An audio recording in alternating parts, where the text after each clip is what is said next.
You know, stars live for millions, sometimes even billions of years, just steadily shining out there in the cosmos. But they don't live forever. So how do they die? Well, their final moments can be anything from a quiet, gentle fade out to literally the most violent explosion in the entire universe. All right, let's dive into the spectacular end-of-life stories written in the stars. But right off the bat, we run into a huge problem.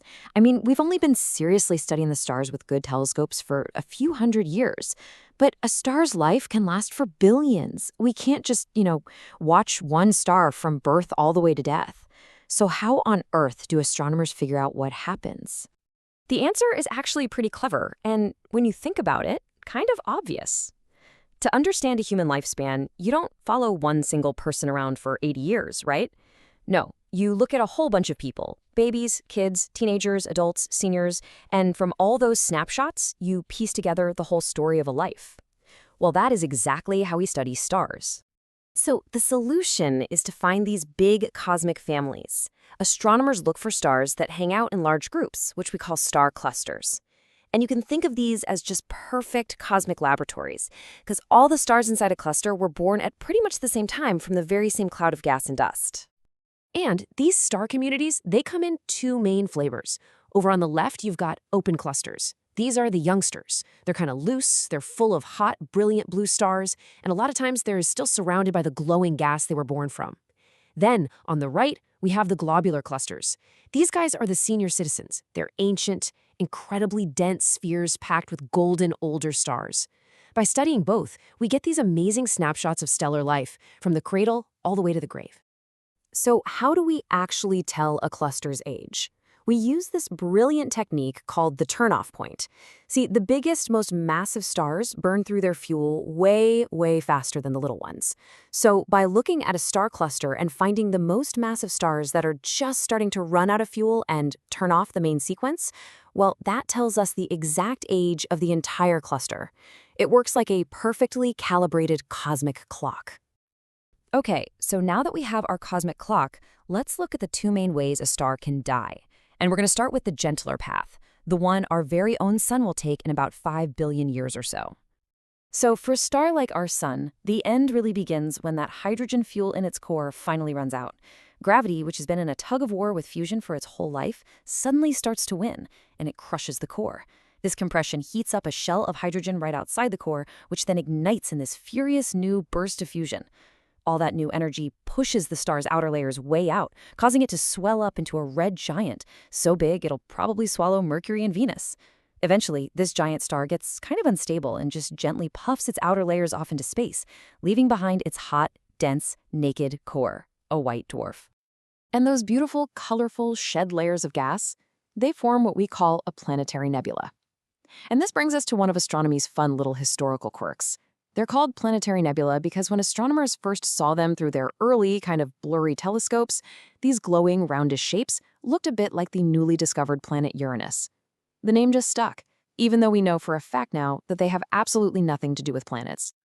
Okay, now let's flip the script and turn to the other path, a much, much more violent story. While our sun gets a pretty gentle exit, stars that are born with more than about 8 times its mass, well, they go out with the biggest bang in the entire universe. A massive star is an absolute fusion factory. It spends its life creating heavier and heavier elements in its core, forming these layers, kind of like an onion. You've got hydrogen fusing into helium, helium into carbon, and so on, all the way down the periodic table until it makes iron.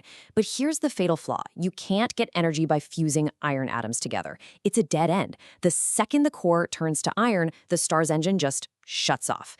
And with no outward pressure from fusion, gravity wins. Instantly. Catastrophically, the core collapses in a fraction of a second, triggering a rebound shockwave that tears the star apart in an explosion we call a supernova. Now, it turns out there are actually 2 main flavors of these massive explosions. A type 2 is the one we just talked about, a single massive star collapsing on its own. But a type Ia is different. That happens in a binary star system, when a little white dwarf gets too greedy and sucks too much material from its companion star.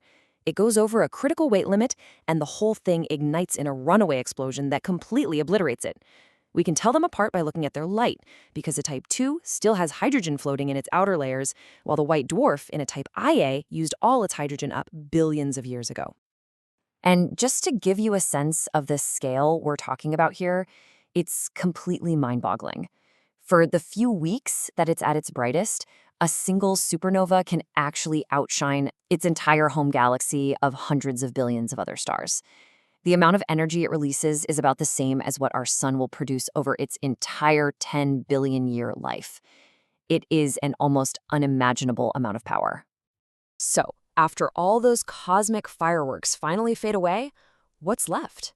Well, the supernova explosion leaves behind some of the absolute most extreme and bizarre objects in the entire universe. If the original star wasn't too massive, the collapse of the core gets stopped, leaving behind a neutron star. This is what you get when gravity is so intense that it literally forces protons and electrons to merge together, creating a sphere made almost entirely of neutrons. And this whole thing is packed into a space only about 10 kilometers, or 6 miles, across. It's basically a giant atomic nucleus the size of a city. So, just how dense are we talking about? Seriously, try to wrap your head around this. A single teaspoonful of neutron star material would weigh about 100 million tons here on Earth. That's like taking a whole mountain and crushing it down to the size of a sugar cube. It is matter compressed to a level that truly defies our everyday imagination. Now, we usually can't see these tiny little objects directly, but we can detect some of them. We see them as pulsars. Because they're so small, they spin incredibly fast. We're talking hundreds of times every single second. And if their super powerful magnetic field shoots out beams of radiation, they act like a cosmic lighthouse. Every time that beam sweeps across Earth, our telescopes see a regular, predictable pulse of energy. And that leads to a really crucial takeaway here. All pulsars are neutron stars, but not all neutron stars appear as pulsars. We can only detect one if its lighthouse beam just happens to be pointed in our direction. For every single one we see, there are probably tons more out there, whose beams are pointing elsewhere in the cosmos, just spinning away in total silence from our point of view. But what happens if the original star was even more massive? What happens when that collapsed core is so heavy that not even the incredible pressure of neutrons can stop gravity? Well, that's when we get gravity's ultimate final victory. Yeah, there's a hard limit. If the leftover core has a mass of more than about 3 times our sun's, there is no known force in the entire universe that can stop its final collapse. Gravity becomes completely unopposed, and it crushes the core all the way down to an infinitely small, infinitely dense point. You know, the concept of a black hole is actually based on a really simple idea: escape velocity.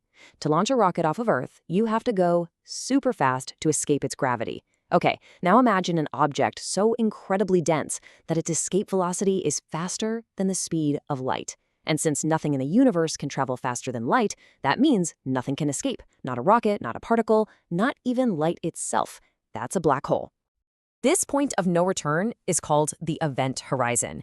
It's really important to remember. It's not a physical surface you could touch. It's a boundary in space-time. The moment you cross it, all possible paths in the universe lead to the center. There is no turning back. It is the horizon beyond which we can see no events. And what would happen if you fell in? Well, the tidal forces are so extreme that the pull of gravity on your feet would be immensely stronger than the pull on your head.